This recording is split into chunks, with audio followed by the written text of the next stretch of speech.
Okay, muted. Okay, I think we're live, and good evening, Yes, good we are live. morning, everybody else. Hello and welcome Good to the Global evening, Youth good Mental afternoon, Health good morning. Awareness Yes, Show. So, hello and welcome to the Global Youth yes. Mental Health Awareness Show, where we have open conversations with the youth about mental health. I'm Katinda Ndola, the author of The Big Comeback, your host, founder of the Confidence and Self Esteem Academy, and one of Jim Hare's special board advisors. And in today's show, we are so blessed to be in the presence of three amazing panelists. And our first panelist is, I'll see here, we've got Dr. Vivek Mentry. Vivek is an elite emotional wellness coach, awardee for India's Best Emotional Wellness Coach, clinical hypnotherapist, international NLP trainer, PLR therapist. Hello and welcome to the show, Dr. Vivek Mantri. And thank you. Thank you. Thank And you. our second panelist is So, chaplain Dr. Oludahunsi Solomon Olubenga. He is a district superintendent at Christ Apostolic Church, chaplain and mentor at Jimha. Hello and welcome to the show, Dr. Oludahusi Solomon Olubenga. Yeah, thank you. God bless you. I'm so much great. I'm happy to be here. God bless you. Thank you. Now we've got a third panelist who might be having connectivity issues, so we'll just introduce her when she comes around. It's Dr. Elizabeth Jani. Dr. Jani is a clinical psychologist, research director, and trainer at Jimha. So we'll introduce her when she comes on board. Now, in our conversation today, our guests will give us some insight on the social effects of sexual abuse and prevention. But before we dive deeper into the show, I'd love to know, how are we feeling today, Dr. Vivek?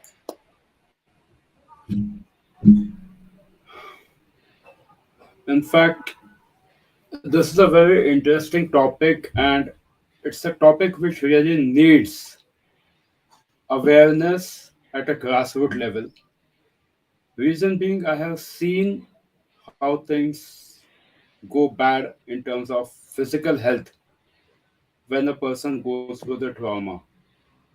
So, like, how would you like to go ahead? Should I start with Now, I just wanted to know how you're feeling. my And then, points? yeah, before you continue, I just needed to know how you're feeling today. Hmm. So I'm doing fine, and I'm really happy to be here. A big thanks to Jimha that we are organizing this particular talk for welfare of people, where people should understand the impact of this particular abuse. I'll not call it as an abuse, but I'll call it as a serious mental sickness, Thank you. Thank which you. needs What to about, be overcome at the grassroots level.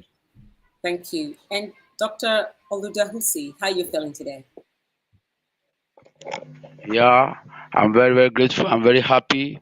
The topic is a very important topic that is very, very useful to be deliberated upon and to be more useful for the youth. And at the same time, it will bring limelight to so many of the youth globally. So that is what I can say about this topic, sexual effect of sexual violence and how we can prevent it so that it will not continue like that. So I'm very Thank you. happy.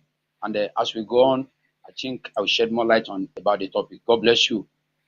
Thank you. Thank you very much. So we know that sexual abuse and sexual assaults, all these things impact a lot of our people in the community, in the society.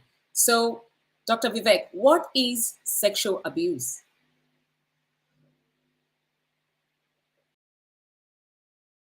You want to unmute yourself.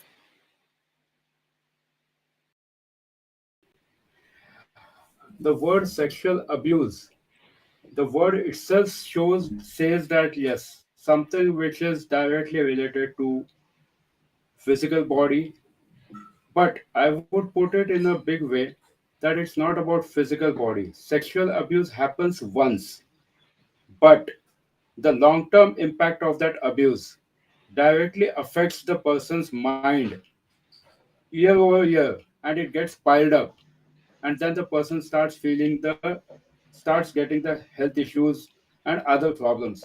Sexual abuse is not only related to the particular physical trauma which happens at that time, but it deeply affects the person's man, a person's mind, and it's like a complete disaster for a person if the person is not able to come out of it, because it affects his mental health on topmost level. So it is very important that instead of putting it as a sexual abuse, it can be framed on the bigger term. That the word abuse itself shows that how big the trauma can be. Any abuse which happens whether on emotional level, physical level, it directly affects the emotions, because here we, whoever the person is there on the earth, we all are product of emotions. We are not machines. We are product of emotions. Any abuse directly affects our emotional health, and as science has proven, 85% of the health issues are psychosomatic. So any mental illness, any mental abuse, any emotional abuse directly impacts the body.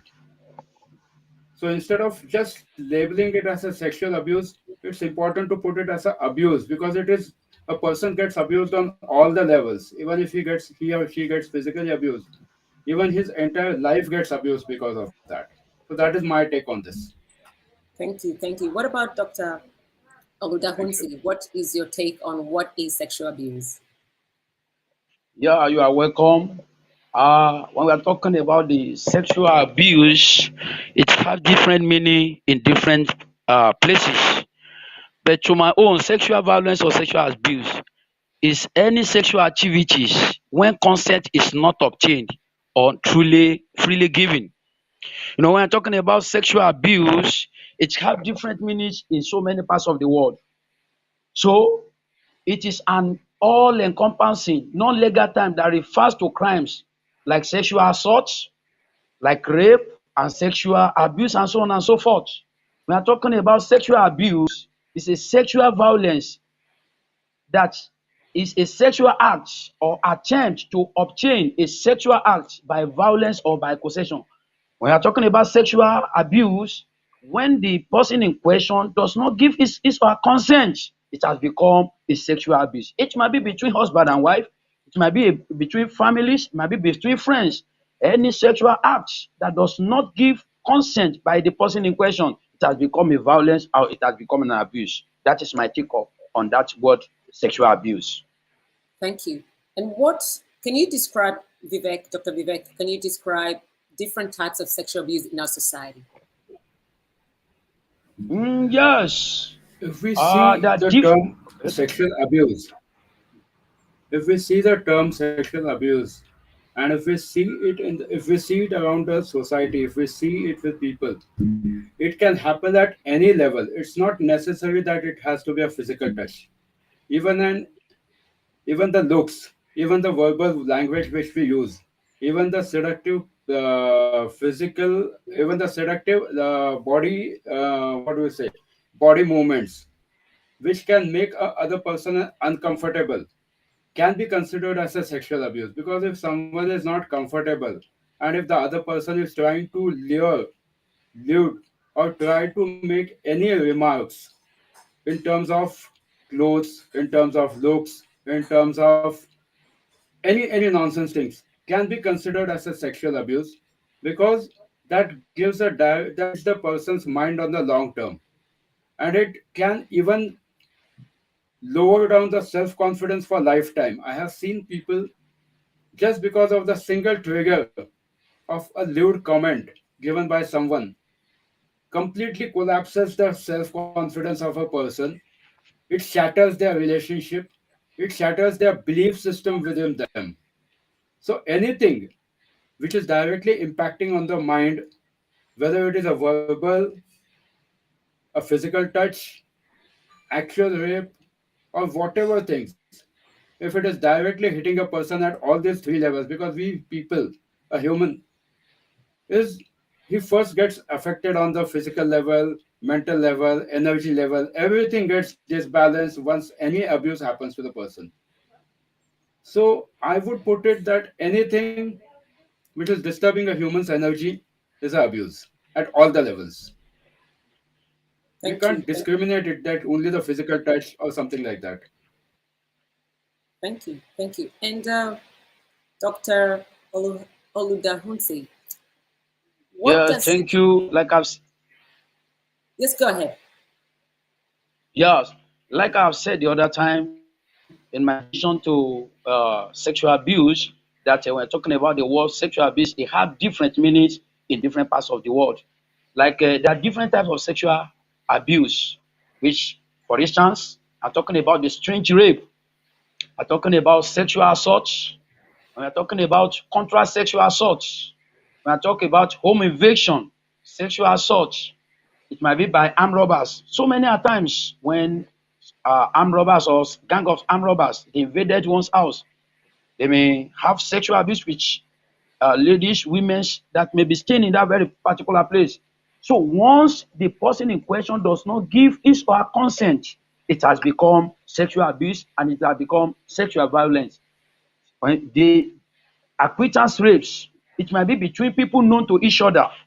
By the time that very person does not give his or her consent to that sex, it has become sexual abuse. So there are so many ways, there are different types of sexual abuse that we can term to be sexual violence today in the world globally. Thank you. Thank you. And how does sexual abuse affect the social well-being of a person? I know Dr. Vivek, you mentioned a few things there, but how do you think that affects their well-being? Yes. So you want me to talk about the well-being thing on the by sexual abuse, that how it affects? Yes, how does it affect individuals? Like, for example, if someone has been sexually abused, how does it affect their well-being? What is it they do? Okay. I'll put it this way, that any sexual abuse or which directly affects the person's mind. See, our human body is always either into a fight mode or a flight mode. When the body is into the flight mode, we function very normally. But moment if any abuse happens, and if the person gets into that fear mode, for example, if I put, suppose if someone's life is on the gunpoint, and this gunpoint can be an physical abuse, can be a trauma, can be an assault, anything which is disturbing his or her mind, then the body always continuously remains into that particular fight mode, where the person's adrenaline glands get triggered, and then he starts suffering with the health issues like BP, obesity, and everything. Because once the mind is into a fight mode, like suppose, assume that some tiger is running behind you, you will put all efforts to come out of that, and you want to run out of the situation, you want to save yourself. So here what happens is, the sexual abuse or the trauma or that pain or that keep mentality, that affects the person's mind, and his or her mind goes into fight mode, that what to do, how to come out, and that pain of why and how keeps his or her body into a fight mode, and then they tend to catch up with the health issues which are termed as psychosomatic health issues. Psycho means mind, soma is your body. So anything which starts with the mind and reflects in the body, even certain type of terminal cancers can happen because of such sexual abuses. Tuberculosis, immunity related issues, autoimmune diseases, anything can trigger once the person is continuously under the fight mode. So a sexual abuse happens once, but its impact are seen over the decades.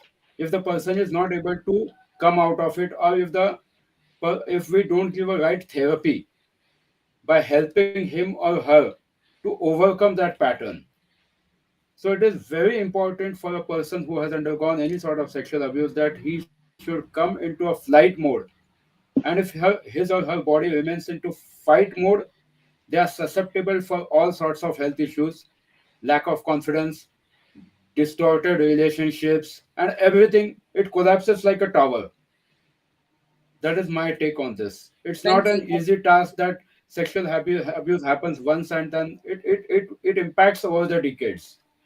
Thank you. Thank you. Thank you. And yes, thank you for that, Dr. Vivek. So, Dr. Oludahunsi, I just want to move on to the next question in the interest of time.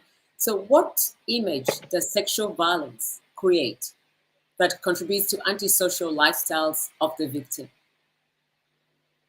Yes, like doctor have said, you see, sexual abuse is a one-time event, but it causes so much long or short time image in the life of the person in question. Like I've said now, when we are talking about the cause, I mean, what's the effects that we bring the life of the very person, like we are talking about physical and mental health. It can become a managing in such person's life, and at the same time, it can cause the risk of increase in sexual ability of that very person to be more agitating for sex because of what he has experienced just once in life, and not that alone. So when we're talking about the causes, we might be talking about it may be cause unwanted pregnancy. So it's what we had become the experience of that what that very person have experienced in life.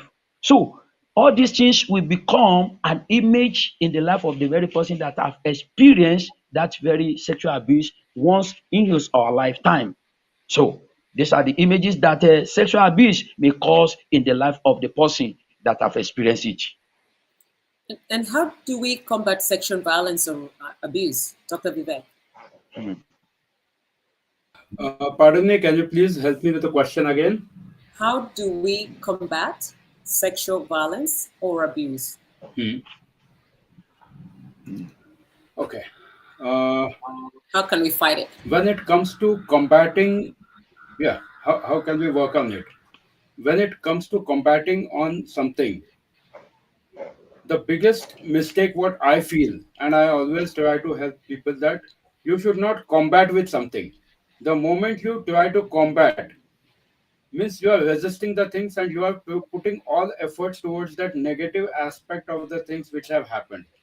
Combat is always a war. So instead of taking it as a combat, take it as something that yes, it has happened, accept it. Acceptance is not easy, but once if we counsel the person in the right way, that yes, this has happened, now what to do? Because if we take it in the negative, combat is always taken into a negative sense, combating, fighting. Instead of that, accept. And then the biggest thing what I feel to prevent the sexual combating sexual abuse is a different thing. There people can use techniques like NLP, hypnotherapy, and other things, and that's what I do, that I try to help a client without asking that what has happened with him or her. There are certain ways in NLP and hypnotherapy where we don't have to ask the person that what has gone. Why? Because suppose if someone has gone through an sexual abuse, and if we try to ask them that what had happened, what the pain of describing that event is more painful than that actual event which had happened. So there should be the techniques which I generally use, that we don't ask the person that what has happened. We try to help him or her to visualize it internally and reduce that effect. And I have seen it live, I have given some live demonstrations. So we should never ask a person that what had happened, because that is more painful than the actual event, which generally Wow. happens that people go to psychiatrists, people go to counselors, and then again they have to reiterate the entire event. Instead of that, the technique should be used in such a way that a person doesn't have to tell his or her things, and it is resolved at a deepest emotional level. And the second part of it, again, I would say that the most important thing is right parenting, which is needed whenever it happens. Right way of approach to handle the things. So instead of using the word combat, let us try to accept the thing and then move forward. Things will be easy for everyone. That was my Thank take. Thank you. Thank you. Now, if you just joined us, we are talking about um, sexual assault, sexual abuse, and what can be done about it. Please click, share, comment, and invite your friends to watch and ask questions, because we've got the doctors here today to be able to give us an insight and answer your questions to anything that you might be interested to know more about sexual abuse. Now, Dr. Oluduhansi, this is a question for you. Describe the different Yeah. ways of preventing sexual harassment in the home and workplace. Yeah, thank you. There are so many ways in which we can prevent sexual harassment or sexual abuse at home. even not only at home, even at the workplaces. So there is need for us to prevent sexual abuse. Let me start with home. Parents will have much more work to do. If really we want to prevent sexual abuse or sexual violence in the world, in our environment, in our society, there is an adage says charity begins at homes. So the work should start right from the home. And who will take up this responsibility? The parents. What are the responsibility of the parents? Number one, the parents should move more closer to their children. They should become their friends. They should become their advisor. They should become their educator. There are so many things as parents. If we fail to do at home, definitely it will boomerang. So all these children, they will learn it outside. And that's the more reason why the parents, either the father or the mother, let me use the language, if it's women, the women should move more closer to ladies, and why men should move more closer to men in giving advice. So both parents should do the work at home. They should educate them, let them know what they're supposed to know. That's what we call sexual education. It should be rightly be taught at home. We should teach our children all these things, all what they're supposed to know. Let them know that their body are so very, very sensitive. Let the children knows where and where they should go and where they should not go. Let them know how important their body is. Let them know the open places of their body, the secret places of their body. Let the children knows where and where not to touch, where to touch in their body. By the time we are familiar that we are so move closer to our children, then we'll be able to know and to hear from them all what they have been experienced outside. Then we'll be able to tell them, we'll be able to caution them, so that will help them from falling into the strange hands. And not that alone, we should always tell them that they should not be in a lonely place. They should not always be with stranger all alone. So by the time we begin to teach them all these things, I think we'll be helping them, we'll be preventing what we call sexual abuse and sexual violence in our society. God bless us. Thank you. What about Dr. Vivek? What would you like to add in regards to sexual harassment in the workplace? Uh, it's the same question about parenting. Can you please help Yes. me with the question again because Yes. I have a low network. So describe the different ways of preventing sexual harassment in the workplace. In At home or in society? No, in the Where workplace when people are at In the work. workplace. in the workplace, Yes. the best way to avoid the sexual harassment is, as Dr. Uh, Jonesy said, that charity begins at home.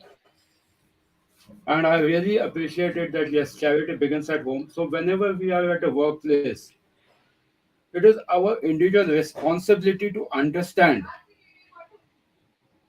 what is happening around us. We all the times can't control the people. Of course, policies are always set in place. POSCO Act and all other acts are always there in place. But are the laws really followed? Problem happens when we go loose on those laws.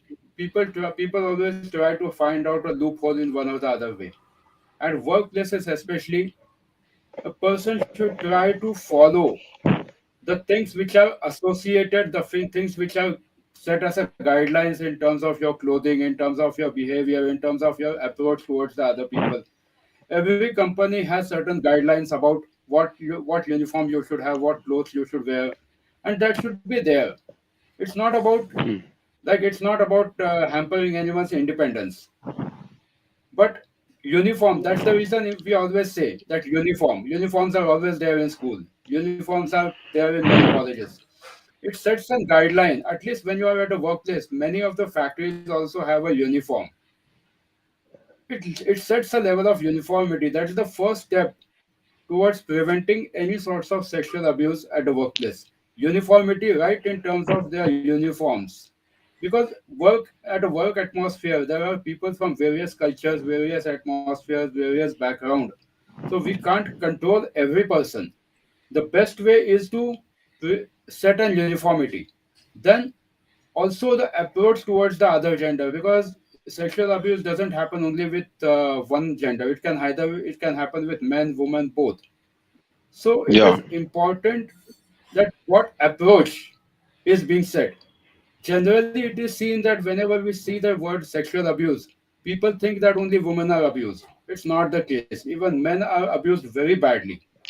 So and it's like we should work out a profile or a law or maybe some set standards that these are the things which should be followed by both the genders, and then the things can work out.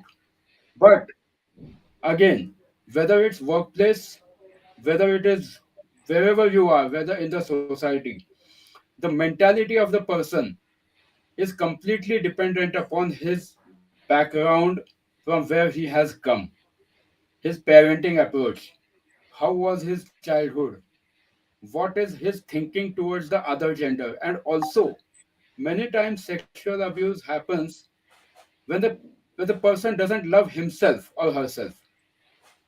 People should try loving themselves also, because the moment you try to respect your body, the moment you try to love your body, you will start feeling the importance of that human body, and probably you won't assault anyone, because that feeling is important. Or else you people behave like animal. So loving one's body is very important. Like as the principles have been said by Louise Hay in her book Heal Your Body, she has very clearly explained that how exactly loving your body can help you to see a different dimension in the world. So love yourself, love other people, things will be easy. That was Thank, my take on workplace or wherever it is needed to prevent. thank you. Thank you. You're, of course, loving yourself is important because if you love yourself, you don't want to hurt yourself, which means if you love yourself, then if you don't hurt yourself, then you won't hurt other people. And now we seem to have a question from Abdul Karim. He asks the question, what is the positive aspect of sexual abuse, if there is any? Dr. Vivek, what do you think? Is there any positive aspect of sexual abuse?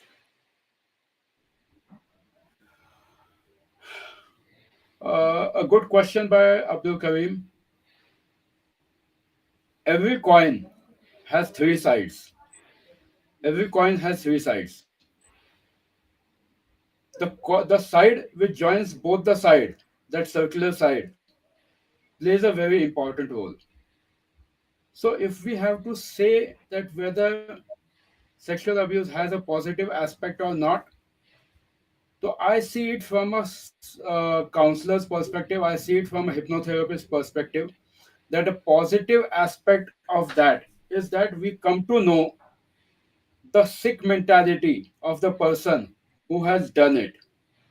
We can actually help the person. Most of the criminals who are there in the prison, there is a they do certain act, they do certain heinous crimes also, just because they wanted to gain a pleasure out of that. Every behavior of a person has a positive intention. Like suppose if I hit someone, I have a positive intention to hit that person because I want to seek that pleasure.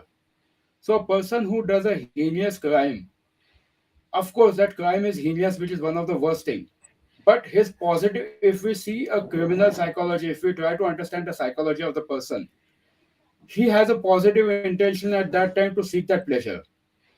So now it is important to understand the psychology of the criminal, so that we don't end up making him more creating a destructive mentality in his mind. That is from the criminal's perspective who has done the crime. Now, positive aspect for the person who has undergone this trauma, it is very shady side of the life that people will say that I have some positive thing out of it, because the trauma itself is such a big thing that people are not ready to accept. But if they accept the thing that yes, this has happened, probably, probably, they can be world's best coaches. They can be world's best people to train other people that what has happened to them, how it should be how it should be tackled, how they have came out of it. how they have fought the situation, and how they have stood up back. I take every situation in the positive way. Why reason I'll tell you, see, it's not about sexual abuse, but personally, my neck is broken into three pieces. I have four screws, two rods, and two clamps in my neck inside. If I can stand, others can stand. So it depends upon our perspective of how we see the event which has happened. And once our perception changes, our life changes. But if the person is only looking towards the negative side of the sexual abuse, that's what 90% of the people do, and then they cry and they lifetime it happens. But if they see the perspective in the different way that yes, this has happened, now how can I exactly help other people with this to come out of this trauma, to set an example for the society? And it requires guts. It requires lots of guts to say that yes, I can help you. That is the positive aspect I feel, Abdul Karim sir. Hope I have answered your question rightly. Thank you. Okay, now, which approach is appropriate to guide young ones and children against sexual harassment? I know you've spoken a few things about it, but what do you think is the right approach to guide young people and children against sexual harassment?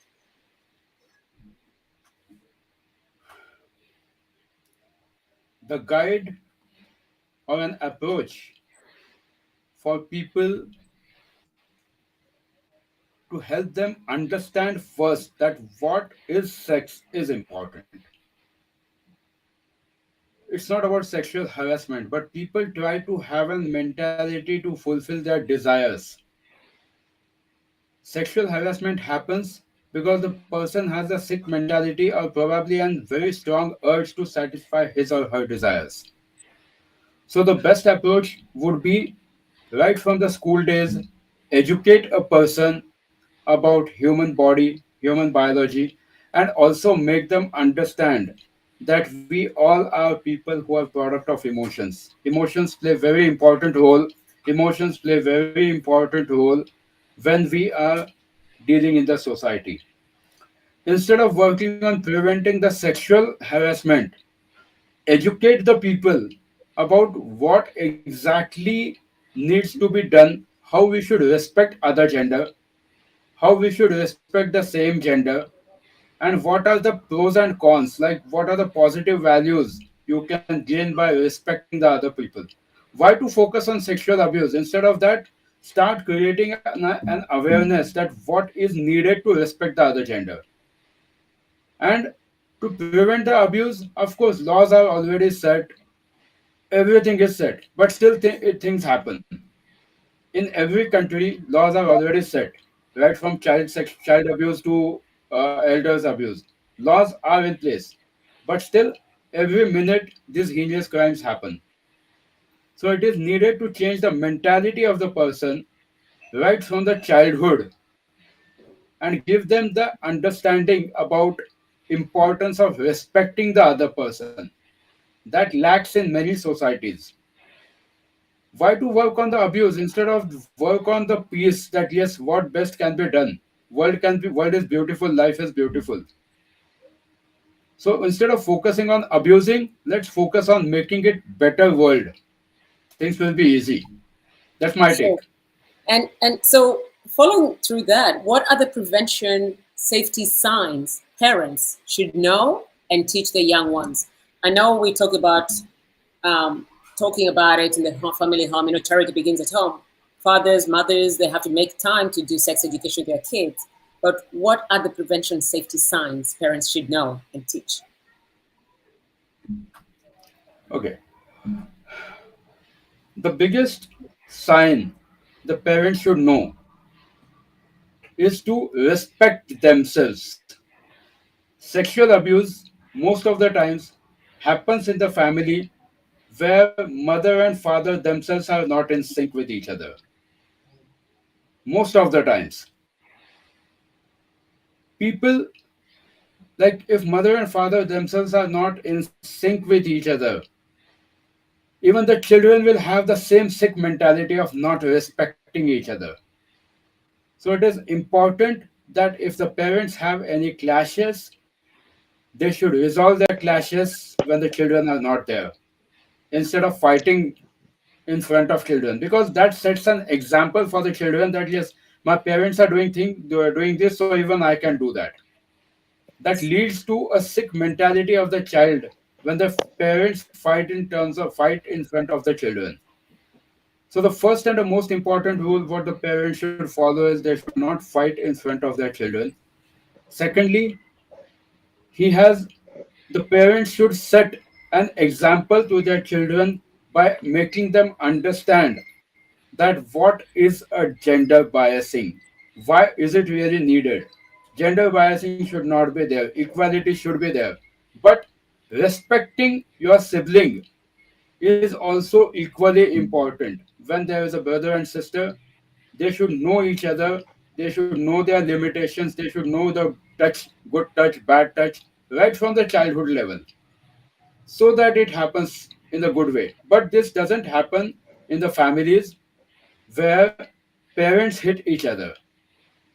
That is the biggest problem in the society, and then this is where the criminal mentality of the child starts.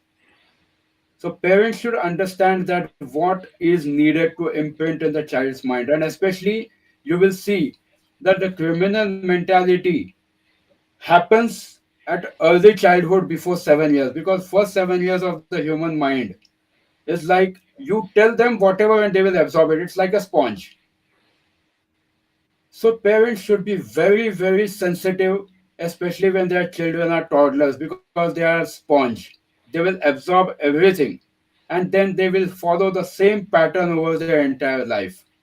So it's a responsibility of a parent, both the parents, to make sure that the child is absorbing right values and right culture. That is my take. Thank you. Thank you. Thank you. Yes, of course. The first 7 years are critical. I think that's where most children absorb all the programming of what is being done around their families. And it's basically your environment that shapes who you become. Thank you so much for that. Now, I see Dr. Olduhansi is back. Oh, he's dropped off again. Okay, we lost him again. So I see here still we had a second part to the question by Abdul Karim, and he wanted to know how can one reduce the high rate of sexual abuse from both genders? I know you talked about educating, probably community advocating and everything, but how else can we as a community or people reduce the high rate of sexual abuse from both genders? Dr. Vivek, it looks like it's you and me again.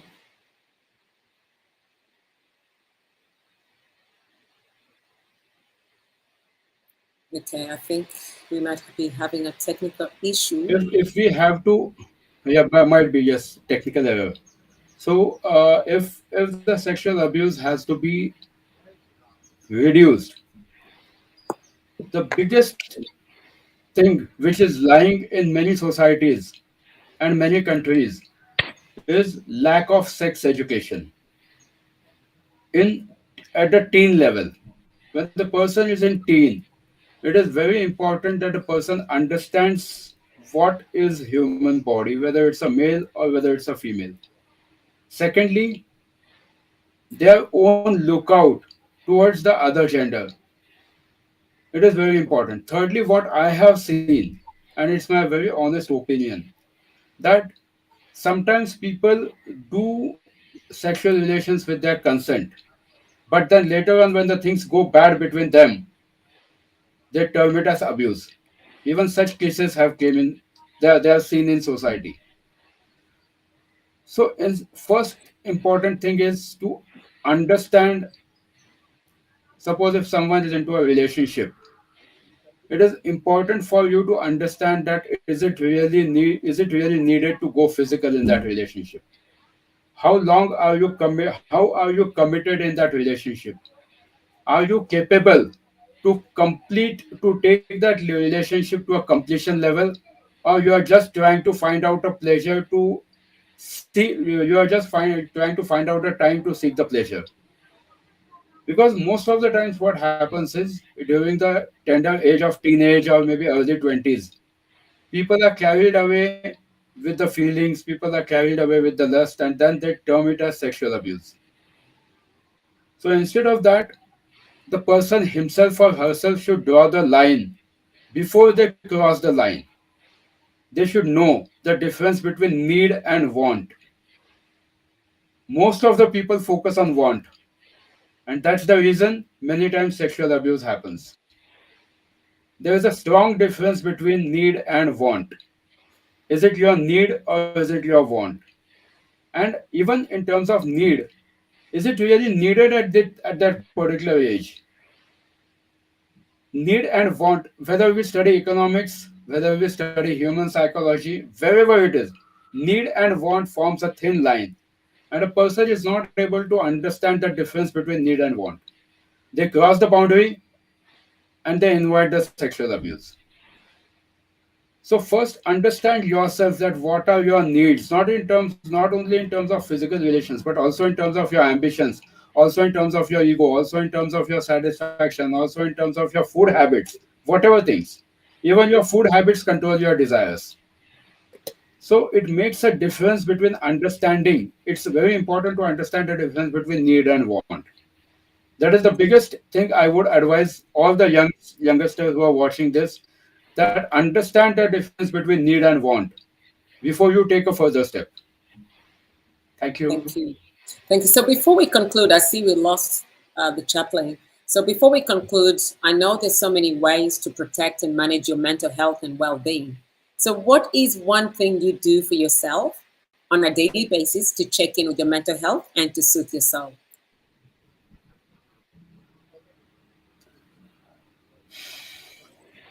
I would like to tell two things instead of one. First is,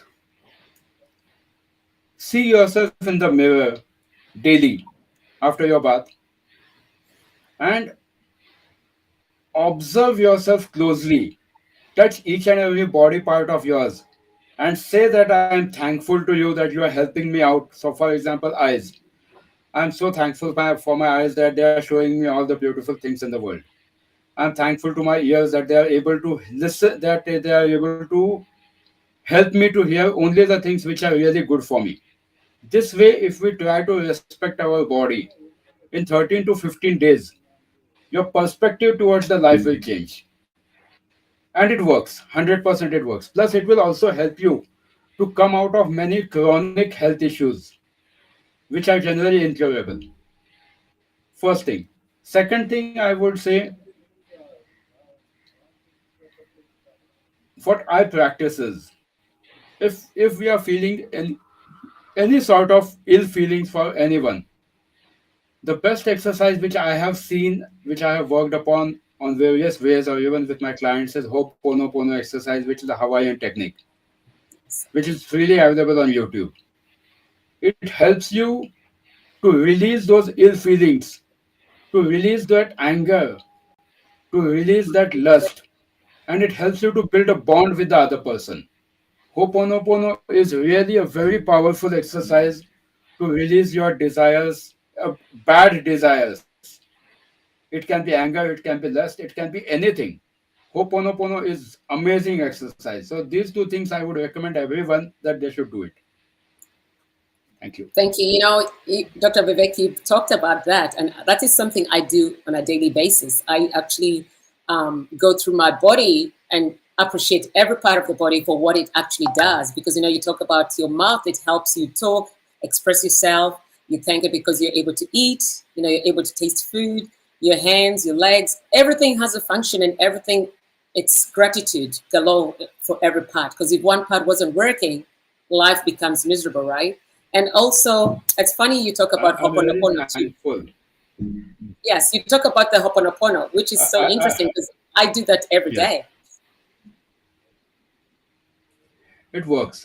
See, because why I said that was, many times, like a small example, a breast cancer, it happens because when the woman is holding back certain things, or maybe if she has a very deep attachment towards something, she can have a tendency to develop those lumps, those that calcification in the breast, which can later turn on into breast cancer. So we should respect our body daily, we should observe the body, and we should be thankful we should say that yes, this is going to help me in the further life. Life changes immediately. The moment we start respecting our body also respects us. Yes, what you're seeking is seeking you as well. Thank you so much. I think it looked like we've dropped, Thank you. Chaplain has dropped off. So you can also find more information on the Global Youth Mental Health Awareness by visiting our website, www.globalyouthmentalhealthawareness.org, or you can email jude@jimhart.org. And before we finalize, Dr. Vivek, where can people find you? Are you on LinkedIn? Are you on Facebook? Where are you? Okay, just only 1 second. Only 1 second. Just give me one Sure, second. go for it. There was some error, I think.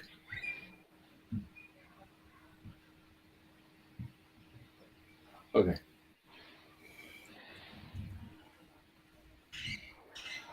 Huh. Where I can be found on? Yes, where can Interesting people? question. I can be found on Google. Yes. Type my name Vivek Mantri on Google. At least Google will show 3 to 4 pages about me. Okay. I'm there on LinkedIn. I'm there on Facebook. And it's not about being on social media, or it's not about being doing something, but I try to add my videos regularly. My even my YouTube channel is there, which is having a good subscriber base, where I post videos on emotional wellness, where I post videos on medical neurology, neurolinguistic programming, and hypnotherapy. So people who want to watch further videos are most welcome to subscribe my channel. You can just find Vivek Mantri, VEVEK on YouTube, and you'll find my channel. There are many videos which are freely available. Thank you. Thank you. Thank That you, we Abdul sir, for your appreciation. thank you. Thank you so much for that. And so we've just come to the end of the show. Thank you so much, Dr. Vivek Mantri, for joining us today. I know we had Dr. Oludahunsi Solomon Olobega, who actually dropped out. Thank you so much for blessing us with your presence today. We appreciate you. And I want to thank you, viewers. Thank you. And we, And I want to thank you, viewers, for yes. being a fabulous audience. Special And thanks to all viewers. Yes. yes, and for the support for watching the Global Youth Mental Health Awareness Show. We appreciate you very much. And may you all experience the frequencies of love and light. Stay blessed until the next fortnight. Bye for now. I also wish